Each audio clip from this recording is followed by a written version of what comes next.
Over 80% of people with disabilities use an assistive device, and 27% need at least one more, often citing cost as a barrier. Makers Making Change is helping bridge that gap. Our community of volunteers design and build assistive technologies you can download and request on our website.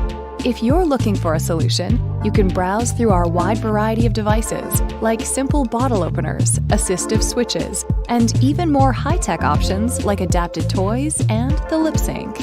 Once you've submitted a request, a volunteer maker will respond and collaborate with you to build the device. The best part of this volunteer platform is that you only pay for the cost of materials, no markups, and no inventory fees. Want to volunteer? We're open to makers of any skill level. Learn more and join the movement today at makersmakingchange.com. Hey everyone, and welcome to MMC Live. We host an episode of MMC Live every month, and every once in a while we'll be here talking about accessible gaming. My name is Tyler. I'm the accessible gaming lead for Makers Making Change, and I have Josie here with me, who is one of our mechanical engineers who works both on the gaming work and our engineering team. Today we're going to give a quick reminder of what we do in gaming, spotlight some of our resources. The Foothills Game Checkpoint is going to give us a tour of their space. And then we're going to wrap it up, as we always do, by giving you our game recommendations. It is National Accessibility Week here in Canada, so check out neilsquire.ca to learn more about the various ways you can get involved as well too. This live stream is also a part of NAWW, which is the National Accessibility Week here in Canada. So you're already participating here doing this, but we got some other fun stuff that you can check out on the website. If you've not heard of our work in accessible gaming before and you want more context, you can check out our previous MMC Lives or go to the adaptive gaming page on Makers Making Change on the Makers Making Change site. But as a quick overview, we want to give you kind of a quick reminder. So we work to create assistive technology in gaming, so things like assistive switches, joysticks, controller mods, sip and puff controls, and a bunch of other stuff. We also try to help answer that question of where do I start. So we get that question from gamers who are looking for options, all the way to clinicians, game studios, libraries, or anyone that's looking to bring adaptive gaming to their community. We also have a national program that helps do this called the Game Checkpoints program, which we'll talk a little bit later. I'll pass it over to Josie here to talk a little bit about the tech and resources.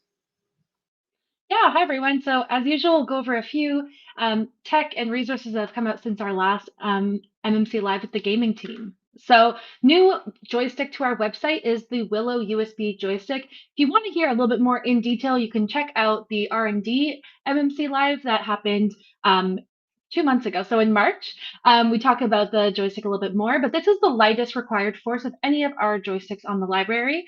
It has a hub that's very similar to the lip sync, so you can change all the settings. The user can change them by themselves using their assistive switches or the 2 buttons that are on the hub.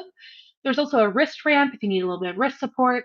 And you can use it as either a USB gamepad or a USB mouse or a Bluetooth mouse. So a few different ways that you can use this device, and a great way to use a device for both digital access and adaptive gaming. It's compatible with our OpenAT joystick mount adapters, so if you want to mount it on a camera mount or a RAM mount, you can check those out.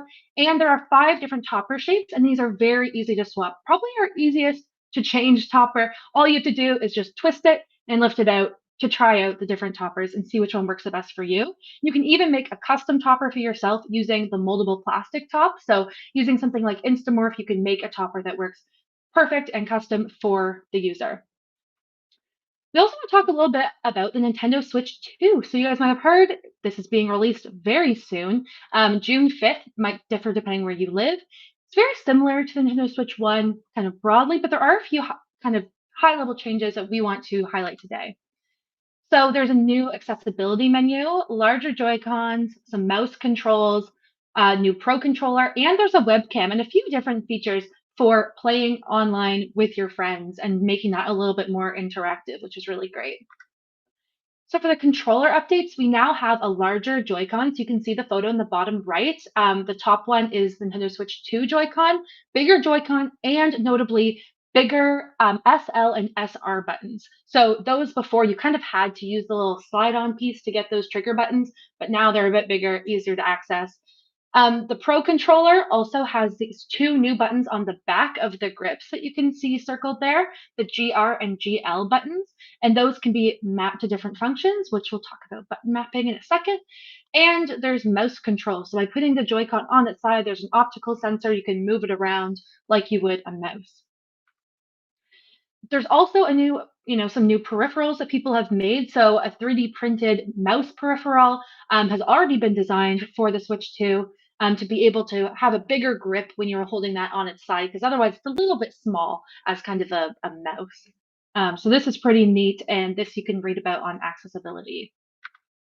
There's also a new game which uses this new mouse control, and this, you can see moving the Joy-Cons back and forth on a table.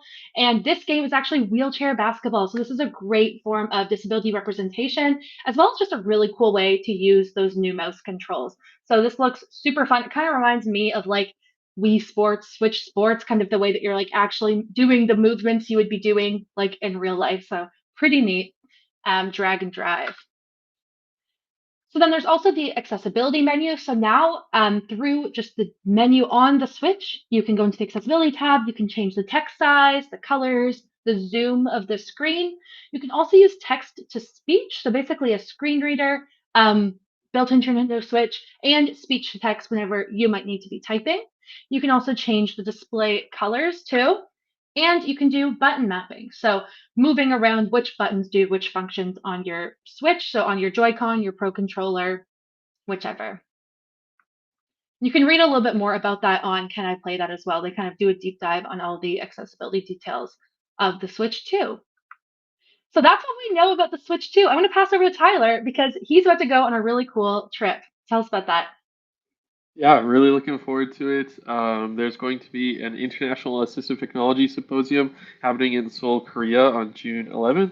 And we got invited to be a speaker there to talk a little bit about, kind of our adapted controls, the game work that we've been doing in the Game Checkpoints program, and kind of how we've been involved in the recreation and rehabilitation side of adaptive gaming, how that has had such a big impact in social inclusion for folks with disabilities here in Canada. So super excited to share that information, learn a ton about assistive technology in Korea and all the other stuff that's going to be happening at the conference. The whole conference is focused on game accessibility and participation through kind of assistive technology and gaming. There's going to be some stuff on esports as well too. So really looking forward to that. And yeah, next we're gonna take a look inside our game checkpoint space at the Foothills Medical Center in Calgary. This walkthrough is intended to give other centers and clinicians a practical look at how a game checkpoint is set up, from the equipment and storage and how the space is used day to day.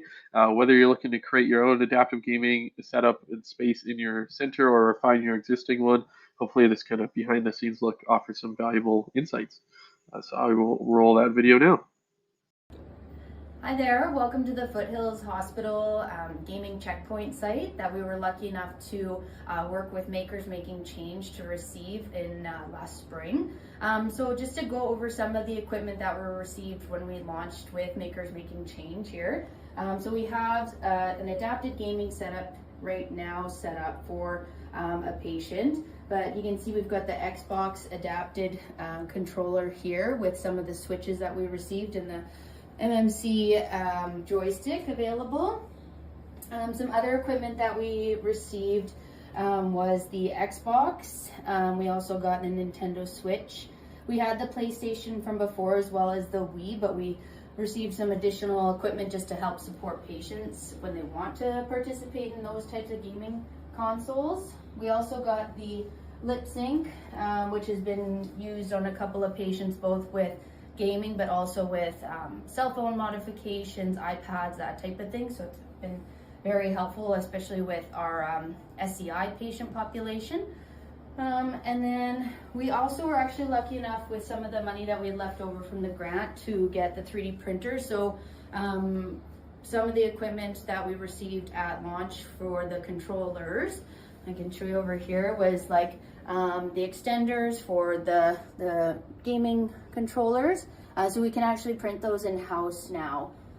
So these are the various controllers that we have. So we've got ones for the Switch, the PlayStation, the Xbox, the nice fancy Xbox controller too. So that's definitely been helpful with providing some modifications for the patients.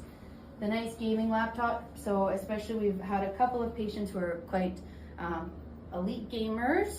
So for games like Diablo and stuff, it's been really helpful just to use the gaming laptop just for the speed and modifications and switches and stuff that we can do for there. And then lastly, I'll just show you a little bit of the equipment storage that we have.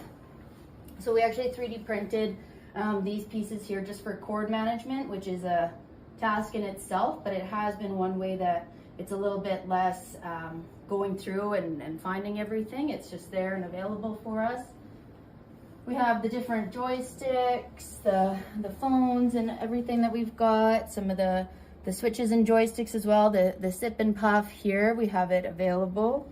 We try our best to keep the switches and buttons organized.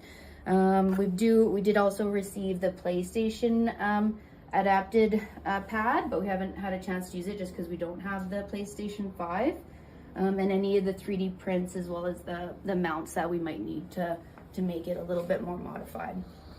So that's just a quick preview of our space, but always Tyler and Josie are great to provide any support that you might need if you want to launch your own game checkpoint site. So thanks.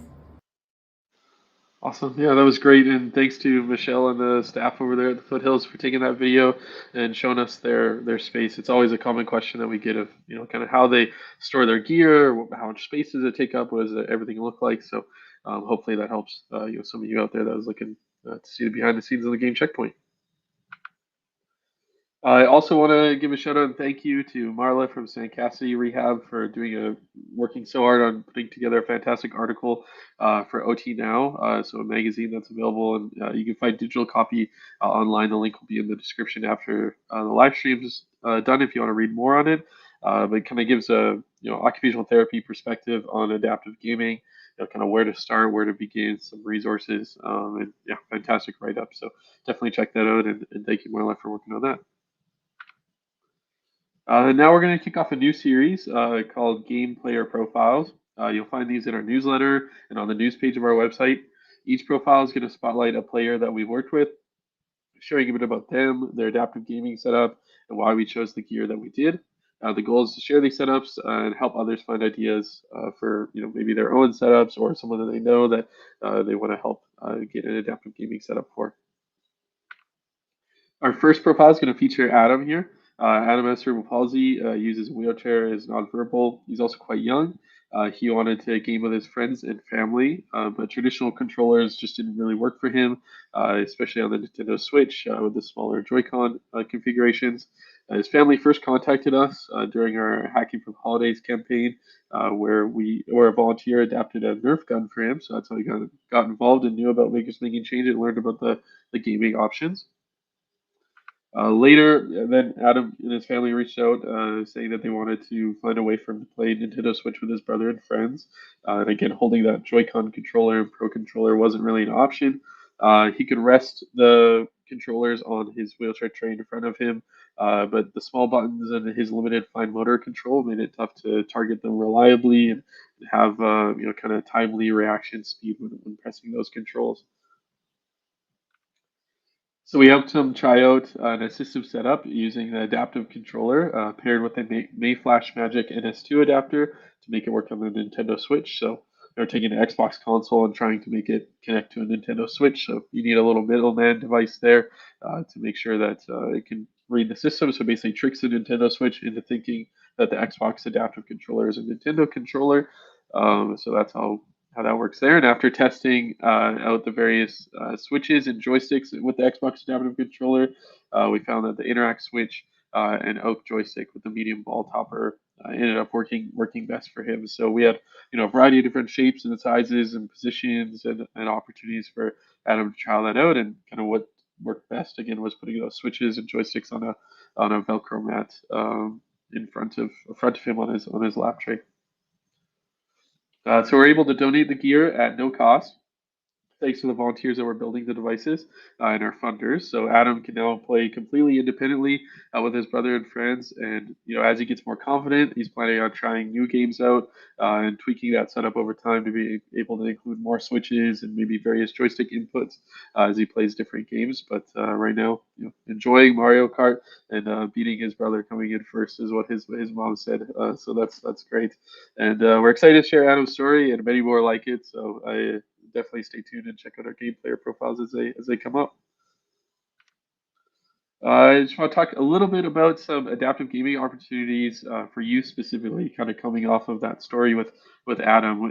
Last year we had a program where we worked with Technology for a Living, a nonprofit in British Columbia, to work with them to do an adaptive gaming camp. So we got youth adaptive gaming gear, and then they're able to participate in kind of like an education camp and to hear from speakers with disabilities that are in the game industry, which was fantastic. And then the next day was a tournament where they got to play Rocket League together, which was really cool. And then this year we got reached out to by Cerebral Palsy BC, who's also doing kind of like a similar type of program for their clients that are going to be getting PlayStation 5 consoles and PlayStation Access controllers, and we're doing the assessments right now to get their campers and participants all set up with the gear.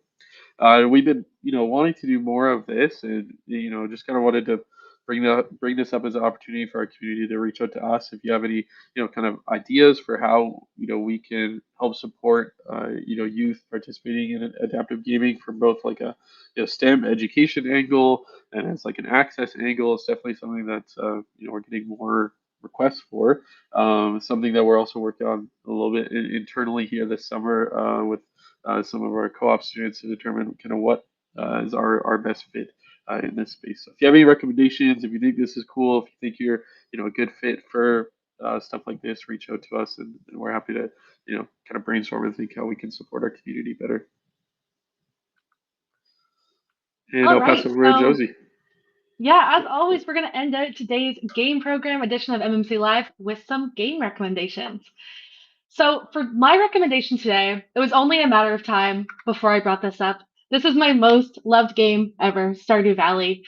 This is the game I've been like into for a long time. I have by far the most number of hours, hundreds of hours playing this game, and the game that kind of got me the most into gaming. So in Stardew Valley, basically you move to the country, the small town called Pelican Town, and you inherit your grandfather's rundown farm. You basically then have to spruce it up, grow some crops, raise animals, fish, go to the mines, do combat, and also get to know the townspeople and all of their storylines too. It's a kind of a pixel art style game, and it's just super wholesome and really fun. So it's available on pretty much every platform: Xbox, PlayStation, Switch, PC, Mac, Android, and iOS, which is great. It's very easy for anyone to kind of get their hands on it. And it's rated everyone 10 plus. A fun fact about Stardew Valley is that it was actually originally made completely by one person, which I just think is super cool. He's known as Concerned Ape. This includes the art, music, sound effects, animation, design, and programming. Started as a dream for him, and he just poured himself into it and created this whole game with so many fun little Easter eggs and like hidden secrets too. So you can play this game either alone or with friends in co-op. If you're playing on PC, you can play with up to 4 people, or sorry, on console up to 4 people, on PC up to 8. I've actually played this game with my friend weekly for over a year, and we've even completely beaten the game, the 3 of us, reaching 100% perfection, which was a huge gamer accomplishment for me. The controls, so either you can play on a gamepad with sort of one joystick, basically just one joystick, and multiple buttons. Sometimes you need to use a second joystick just to do little things like when you're decorating your house and stuff, but mostly with one joystick. And on PC, you'd play with mouse and multiple keys. So some of the kind of accessibility features of the game, there's complete button remapping in the settings, so you can change what buttons do what function. It's pretty low pressure with no quick reactions. The only exception to that really is the fishing mini game, which I'll talk about a way that you can actually avoid that if that's not accessible to you. And also optional rapid repeated button pressing or buttonholes, again, just with the fishing mini game. So that is pretty great. Something I want to talk about with Stardew Valley is actually this idea of modding games to make them more accessible. So if you're playing Stardew on PC, you can actually use mods. Nexus Mods is like the most popular place to find these, and you can actually use these to improve accessibility, whether that's through accessibility specific mods, such as Stardew Access and Stardew Speak, which I'll talk about, or other mods that were just sort of made, for different gameplay elements and kind of have a curb cutting effect of like people made them because that's just what they wanted to use or what they wanted to avoid when they were playing or what they wanted to make easier. But it helps people with disabilities as well a lot. So Stardew Access is a great mod. It's a blind accessible mod. This adds screen reader and keyboard only support. It also adds information about your surroundings. So while you're walking around, it'll tell you like there's a rock in front of you, and a lot less words because it has to give you a lot of information at once. But it tells you kind of what's in front of you, what you can do, what tool you have in your hand, stuff like that. And then you can also get it to navigate you to places that you want to go. So if you want to find a certain character, it can either just tell you exactly their coordinates and you can go there, or it can bring you right to them or right to your horse or something like that. Because if you've played, you know how easy it is to lose your horse.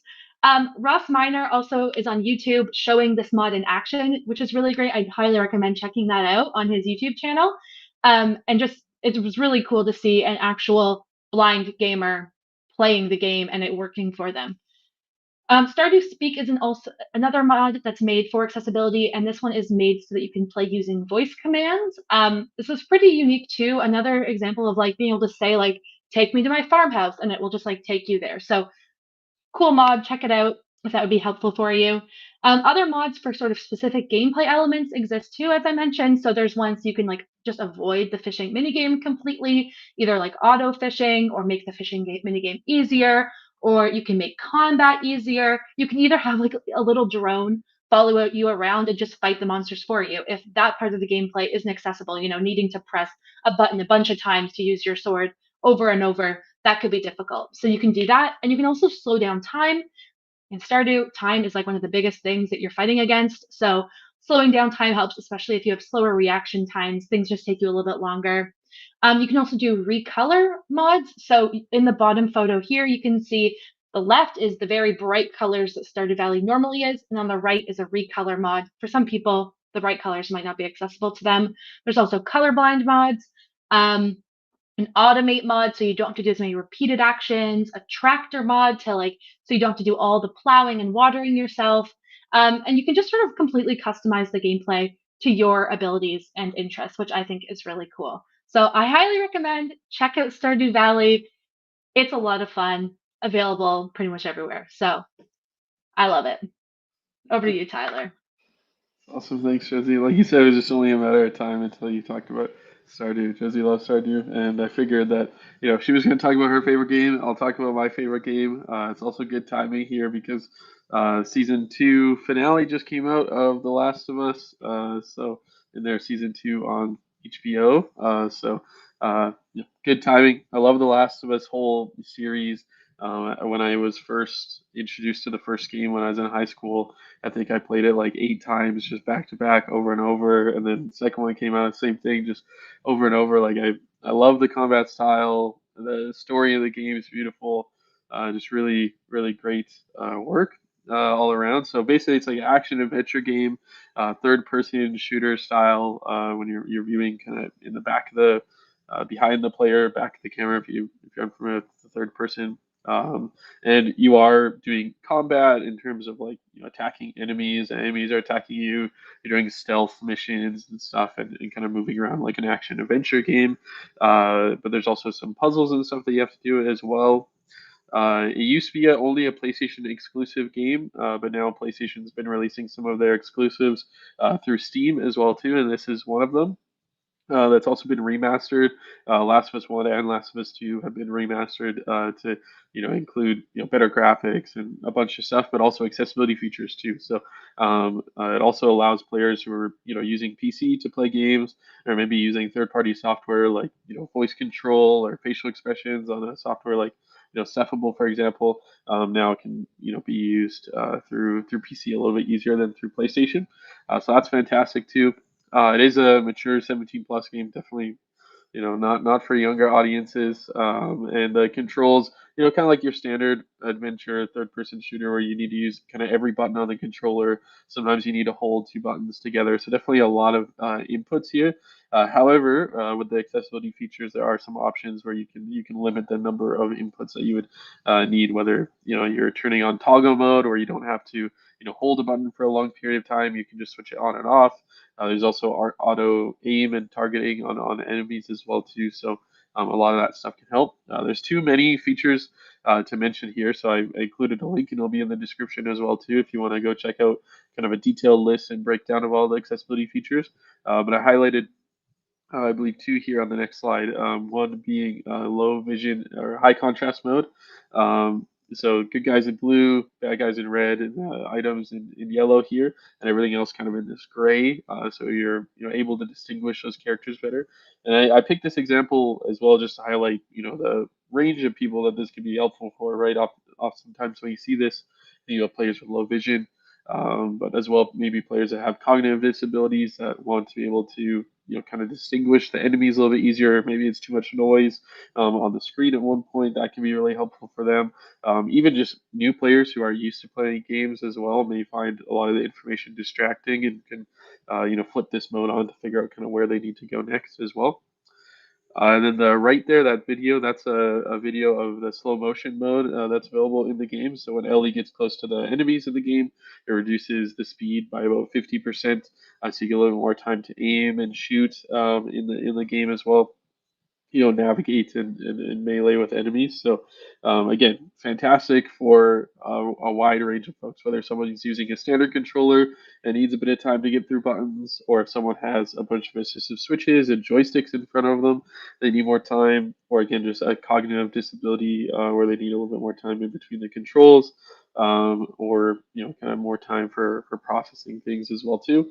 Or again, just someone is just kind of new to gaming, wants to have an experience playing this game, and can put it in kind of the easiest difficulty and be able to still have that same experience as well too. So kind of overall, the game has a ton more accessibility features.